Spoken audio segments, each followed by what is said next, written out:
Jay-Z was rewarded very well for his role in snitching on Damon Dash. He got the 40/40 Club, Rockaware, Def Jam Recordings, New York Knicks, Jay-Z Inc., and also lunch with Bill Gates.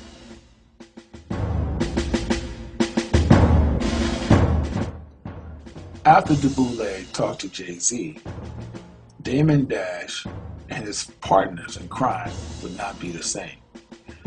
A part of the deal that they was trying to do, J. Prince from Rap-A-Lot Records, Irv Gotti from Murder Inc., and last, Mr. Suge Knight.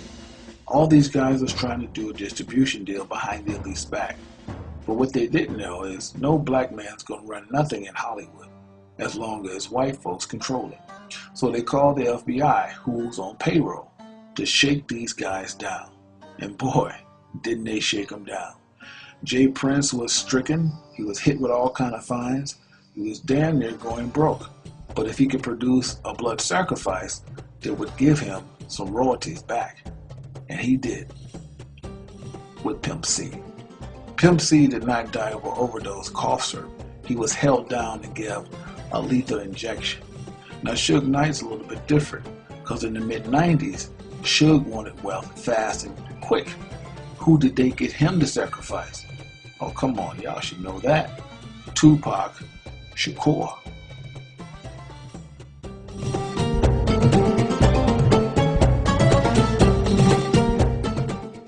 Irv Gotti thought the world was his until the FBI put bogus charges on him for indicting cocaine and other bogus charges, stripped him of all his riches. Def Jam spit him out. BET had nothing else to do with him. They pretty much took him for broke, stripped him of everything he ever worked for in his life. Damon Dash followed right behind. He could not pay his bills. Rachel Roy did not want to be a blood sacrifice, so this past April of 2009, she knew to divorce him, because who's ever close to Damien, whether it be his kids or her, he would use them for a sacrifice so that he can get his royalties back. What did Damon do? He went back to Jay-Z. So you know what that means. Dash is officially Jay-Z's bitch.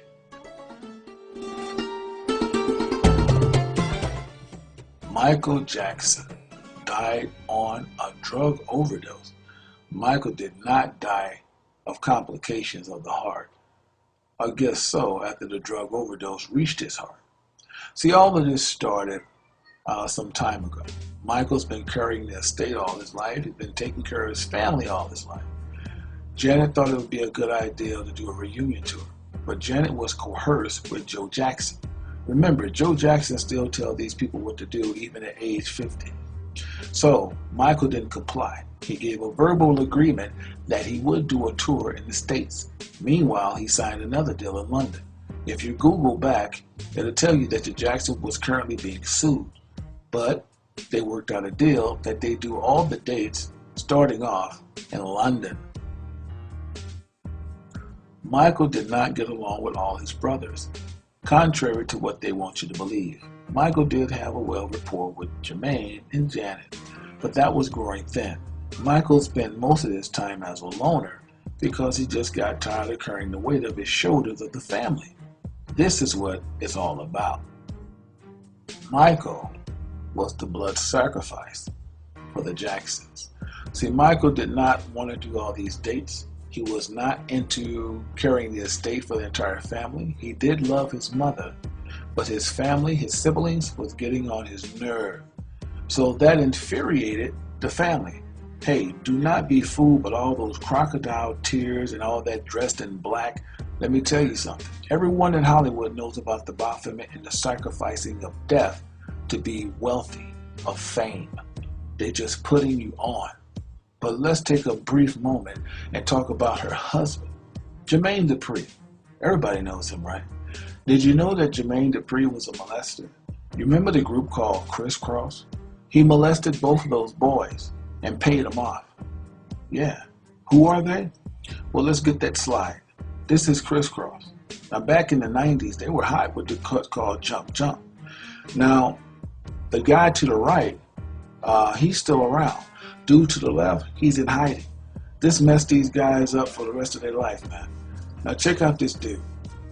He was a part of the Criss Cross. His hair is falling out now. I'm not saying it's from him, but I'm just saying they twisted, man. Their whole life is just upside down. But they took the bait. They didn't take the oath, but they took the bait. But they might take the oath because they're trying to get a current deal with Def Jam Records. Not Def Jam, but Columbia through So So Def that Jermaine Dupri owed. If you see all the spots in his head, that's a disease. I forgot exactly what it's called, but man, look how that brother ended up. Now let's get back to the Jacksons. Joe Jackson at that. You know, Michael did not get along with this man at all. He's controlling, he's still telling him what to do at 50. But nevertheless, Michael dies 4 or 5 hours later. This man rents an Atlas truck. What is that? It's a storage van. He takes all of Michael's possessions out. And remember, this is not even his house. He don't even have the jurisdiction to do it. But he did it. He took all his possessions out and put it in a private storage. Why in the hell would a daddy do that that has nothing to do with his son? Because he knows Michael's name, his possessions is worth money. Joe Jackson is sitting there in deep thought.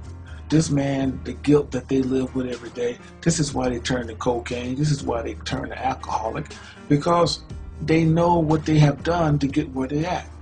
Now, the guy, the doctor of Michael, he just did what he was told. DeLeese told him to give him a lethal injection, and that's what he did. He's even stopped his practice. Meanwhile, Janet with the half-nakedness, with the boobs sticking out, with the thong up the butt.